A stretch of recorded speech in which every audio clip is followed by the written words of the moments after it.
नमस्कार, साकुरा एसएनएसडीमा स्वागत छ। जहाँ न्यूनतम तलब नै 4 लाख रुपियाँ भन्दा बढी चकित पर्ने देश।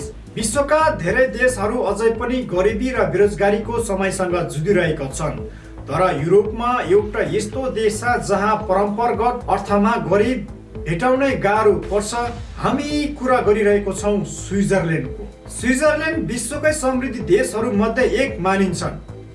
यहाँको जीवन स्तर उच्च छ र आम्दानी पनि उल्लेखनीय रूपमा बढी छ।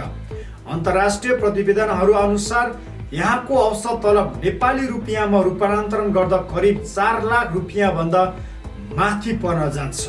यदि कुनै नागरिक बेकार हुने अवस्था पुग्छ भने सरकारको सामाजिक सुरक्षा प्रणाली सहयोग गर्छ।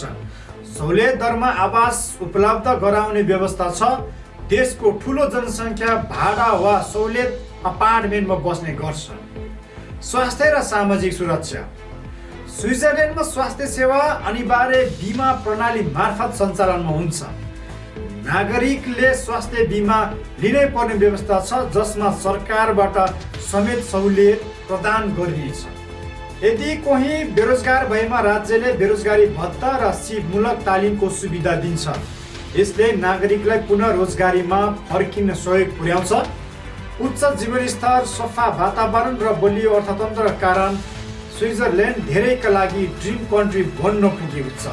यद्यपि यहाँको जीवनयापन खर्च पनि उत्तिकै महँगो रहेको तथ्यलाई भने नजरअन्दाज गर्न मिल्दैन।